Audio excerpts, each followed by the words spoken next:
नमस्कार दोस्तों, आप देख रहे हैं 27 न्यूज और मैं हूं अंकित वर्मा। अब बात करते हैं टेलीविजन क्वीन एकता कपूर की।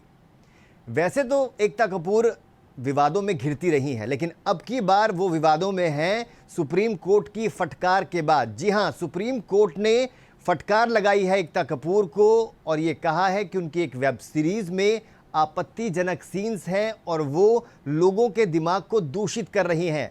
आखिर क्या है पूरा मामला, चलिए देखते हैं N27 न्यूज की ये एक्सक्लूसिव रिपोर्ट। मशहूर टीवी प्रोड्यूसर एकता कपूर को सुप्रीम कोर्ट ने फटकार लगाई है। सुप्रीम कोर्ट ने उनको वेब सीरीज XXX में आपत्तिजनक सामग्री को लेकर फटकार लगाई। सुप्रीम कोर्ट ने ये भी कहा कि एकता कपूर इस देश की युवा पीढ़ी के दिमाग को दूषित कर रही हैं। सुप्रीम कोर्ट एकता कपूर द्वारा दायर एक याचिका पर सुनवाई कर रही थी, जिसमें उनके OTT प्लेटफॉर्म ALT बालाजी पर प्रसारित वेब सीरीज में सैनिकों का कथन रूप से अपमान करने और उनके परिवार वालों की भावनाओं को आहत करने के लिए उनके खिलाफ जारी वारंट को चुनौती दी गई थी। ये वारंट साल 2020 में पूर्व सैनिक शंभू कुमार की शिकायत के बाद बेगूसराय की ट्रायल कोर्ट ने एकता कपूर और उनकी मां शोभा कपूर के खिलाफ जारी किया था। शंभू कुमार का कहना था कि एकता कपूर ने ALT बालाजी की XXX वेब सीरीज के दूसरे सीजन में एक सैनिक की पत्नी के साथ आपत्तिजनक दृश्य दिखाए गए थे। इतना ही नहीं, पूर्व सैनिक ने अपनी इस याचिका में फिल्म मेकर पर यह आरोप भी लगाया था कि उन्होंने इस सीरीज के कंटेंट के जरिए कथित रूप से सैनिकों और उनके परिवार की भावनाओं को आहत किया है। एकता कपूर की तरफ से सीनियर वकील मुकुल रोहतगी ने एकता कपूर का पक्ष रखते हुए ये कहा कि सब्सक्रिप्शन के बाद ही वेब सीरीज को देखा जा सकता है और साथ ही हर किसी को अपनी स्वेच्छा से कुछ भी देखने की स्वतंत्रता है। एकता कपूर ने ऑल्ट बालाजी पर XXX सीरीज की शुरुआत साल 2018 में की थी। उस दौरान उन्होंने अपने कॉन्ट्रैक्ट में न्यूडिटी क्लॉज को शामिल किया था ताकि कोई भी कलाकार जो उनकी सीरीज में काम कर रहे हैं स्क्रिप्ट में मौजूद किसी तरह के इंटीमेट सीन या डायलॉग पर आपत्ति न उठा सके। ये कॉन्ट्रैक्ट उस समय काफी ज्यादा चर्चाओं में रहा। Daily soap queen Ekta Kapoor का विवादों से पुराना नाता रहा है। इनके एक सीरियल जोधा अकबर में भी जमकर विवाद हुआ।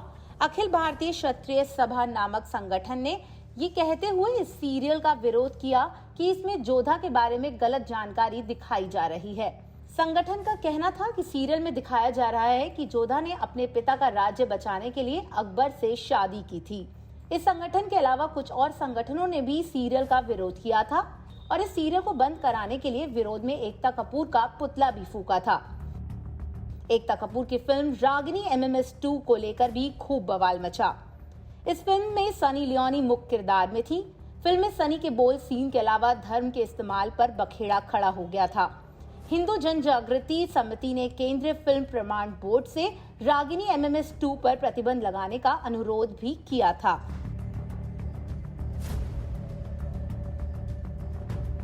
मीडिया रिपोर्ट्स की माने तो एकता कपूर का क्योंकि सास भी कभी बहू थी की स्टार स्मृति ईरानी से भी झगड़ा हो गया था। बात इतनी बढ़ गई थी कि स्मृति ईरानी ने साल 2007 में टीवी का टॉप रेटेड शो क्योंकि सास भी कभी बहू थी छोड़ दिया, जिसके बाद एकता ने गौतमी कपूर के रूप में स्मृति ईरानी का रिप्लेसमेंट ढूंढ लिया था। हालांकि शो की रेटिंग गिरती चली गई थी, जिसके बाद मेकर्स ने स्मृति को वापस लाने की कोशिश की थी।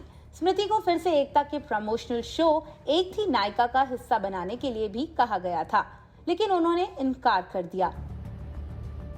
एकता कपूर के बॉलीवुड के शहंशाह शाहरुख खान और अक्षय कुमार के साथ भी एकता कपूर के रिश्ते अच्छे नहीं हैं। आखिर एकता कपूर क्यों अक्सर विवादों में रहती हैं? इनके बनाए सीरियल और फिल्मों की कहानी क्यों भारतीय संस्कृति के खिलाफ ही रहती है? क्यों इनके बनाए सीरियल और फिल्मों में बोल्ड सीनों और भरपूर न्यूडिटी होती है? बड़े स्टारों के साथ क्यों इनके संबंध खराब रहते हैं? इतनी उम्र के बाद भी शादी क्यों नहीं करी? क्यों बनी ये टेलीविजन की क्वीन? आइए इन सब सवालों के जवाब जानेंगे एकता कपूर की कुंडली देखकर, और ये भी जानेंगे कि इनकी कुंडली में ऐसे कौन से योग हैं जो ये तरह तरह के विवादों से अक्सर घिरी रहती हैं। कौन सा ग्रह इनका साथ नहीं देता और किस ग्रह या योग ने इन्हें डेली सोप की क्वीन बना दिया है। आखिर एकता कपूर की कुंडली क्या कहती है? ऐसा कौन सा ग्रह उनका खराब चल रहा है कि सुप्रीम कोर्ट ने फटकार लगा दी है उनको? सुप्रीम कोर्ट ने यह कह दिया है कि वो लोगों के दिमाग को दूषित कर रही हैं। इतनी बड़ी टेलीविजन क्वीन कही जाने वाली, डेली सोप्स की महारानी कही जाने वाली एकता कपूर की कुंडली के नक्षत्र क्या कहते हैं? चलिए जानते हैं एस्ट्रो फ्रेंड संतोष संतोषी से। देखिए, एकता कपूर की कुंडली मूलतः जो उनका प्राप्त है, जो इंटरनेट पे उपलब्ध है, उनकी बर्थ डिटेल, उसके हिसाब से 7 जून 1975 आता है, 9:45 मुंबई, 12 डिग्री का कर्क लग्न है इनका और लग्नस्थ शुक्र विद्यमान है। लग्न का शुक्र अर्थात ग्लैमर वर्ड, शुक्र वैभव का, ऐश्वर्य का, आदि का कारक होता है। और मूलतः जैसा कि अभी OTT प्लेटफॉर्म आल्ट बालाजी इन्होंने लॉन्च किया, इसके पहले भी काफ़ी बोल्ड विषय वस्तु ये परोसती आई हैं। इसके पीछे का मूल कारण शनि और शुक्र ही है। शनि इनके कुंडली में द्वादश स्थान पर उपस्थित है, 12वें भाव में अष्टमेश होकर के। अष्टम भाव किसी भी व्यक्ति के जीवन में कामेच्छाओं का होता है, काम भावना का होता है, वासना का होता है, सेक्सुअल डिजायर्स का होता है। तो जैसा एकता कपूर की कुंडली में ग्रह दशाएं हैं, एक तरह से देखा जाए तो ये घटिया सोच लेकर के समाज को परोसती हैं, क्योंकि शनि एक पीड़ित ग्रह है, पाप ग्रह माना गया है। मंदिर में इस प्रकार के भाव लेकर नहीं जाते, क्योंकि मंदिर में बृहस्पति होता है। लेकिन हम किसी बियर बार में जाएंगे तो ऐसा भाव ऑटोमेटिक आ जाता है, क्योंकि वहां शनि होता है। तो एकता की कुंडली अगर देखी जाए तो इनके 12वें घर में शनि विद्यमान है। तो इनके अंदर इस प्रकार की भावनाएं, रात में चलने वाले विकार, शनि निशाचर है और शनि इनका प्रधान ग्रह बन गया। कर्क लग्न से द्वादश स्थान पर शनि बैठा है। लग्नस्थ शुक्र है, शुक्र के घर में ही शनि उच्च के होते हैं। अर्थात इस प्रकार के विचारों के साथ एकता कपूर जो भी विषय वस्तु लेकर के, चाहे डेली सोप्स हों या फिर फिल्म्स हों या वेब सीरीज हों, जो भी ये बना रही हैं, वो पूरी तरह से इन दो ग्रहों के कारण इसी विषय के आसपास घूमता रहता है। जिस विषय को लोग गुप्त रूप से समझना चाहते हैं, देखना चाहते हैं, एकांत में चाहते हैं, उस विषय को ये बोल्डली बोल देती हैं, मुखरित होकर बोल देती हैं, मुखर वे में बोल देती हैं, क्योंकि इनके जन्मांक में ग्रहों की स्थिति कमोबेश ऐसी ही है। इस स्थिति को आखिर कैसे सुधारा जा सकता है?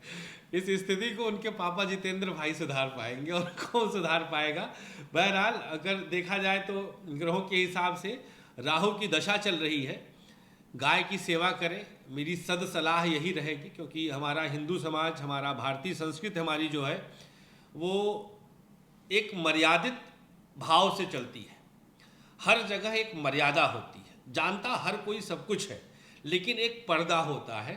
उस पर्दे को जब हम क्रॉस कर जाते हैं तो उसे मर्यादाहीन कहा जाता है, जिस पर अभी हमारे देश का सर्वोच्च न्यायालय, माननीय कोर्ट ने इनको फटकार लगाया है कि इस प्रकार के विषय आप दे करके हमारी युवा पीढ़ी को, हमारी युवा पीढ़ी की सोच को कौन सी दिशा दे रही हैं। क्योंकि चलचित्र हमारे मस्तिष्क पे असर डालता है और निस्संदेह इस पर अंकुश लगाना चाहिए। तो एकता कपूर जी को मैं सद सलाह यही दूंगा कि ये गौशाला में जाएं, गौ माता की खूब सेवा करें, एक गौदान करें, तो इनके ग्रह कुछ हद तक शांत होंगे और ये थोड़ा सा अच्छे विषय लेकर आएंगे। सर, XXX वेब सीरीज जो ये आ रही है, इसको लेकर के आखिर एक एस्ट्रोलॉजर किस तरीके से देखता है, आखिर समाज में किस तरीके की भावना को ये फैलाना चाहते हैं? देखिए, मैं एक ज्योतिषी के साथ साथ एक फिल्म निर्देशक भी हूँ, फिल्म लेखक भी हूँ, और अभी मेरी एक फिल्म 5 अगस्त को मैंने रिलीज़ किया है, मासूम सवाल करके। मुझे ऐसा लगता है कि हम वही विषय समाज को दें जिससे समाज में कुछ सुधार आए, एक परिवर्तन की लहर जाए।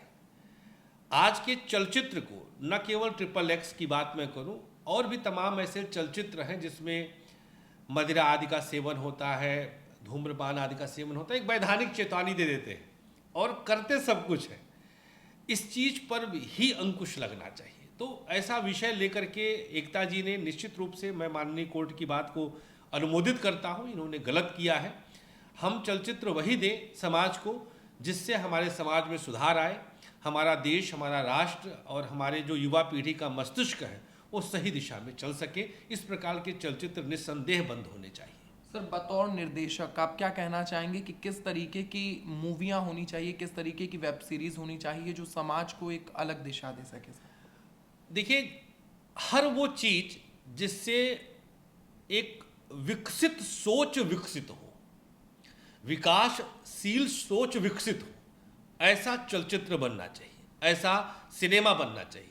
इस प्रकार का, अब जैसे हम जब इस क्षेत्र में आए तो हमने एक संकल्प ले लिया था कि मेरी किसी भी फिल्म में, वेब सीरीज में कोई स्मोक सीन नहीं होगा, कोई अंतरंग सीन नहीं होंगे जिनसे समाज में समय से पहले, क्योंकि ये सर्वसुलभ है, हर किसी के मोबाइल में OTT है, कोई देख सकता है, कोई रोक टोक नहीं है। हाँ, बैरियर्स हैं, लेकिन वो बैरियर कितने कारगर हैं ये हर कोई जानता है, हर अभिभावक जानता है। तो हम परोस क्यों रहे हैं, हम इजीली अवेलेबल कंटेंट क्यों दे रहे हैं इस प्रकार का, जो किशोरावस्था के मस्तिष्क को अपरिपक्व स्थिति में ही ला करके और भटकाव दे दे। तो निश्चित रूप से वही सिनेमा बनाना चाहिए जिससे हमारा युवा कुछ अच्छा सीखे, कुछ देश को विकसित करने के विषय में सोचे और एक समृद्धशाली राष्ट्र का विकास हो सके। बहुत बहुत धन्यवाद। धन्यवाद। आप देख रहे हैं N27 न्यूज, पकड़ हर खबर पर।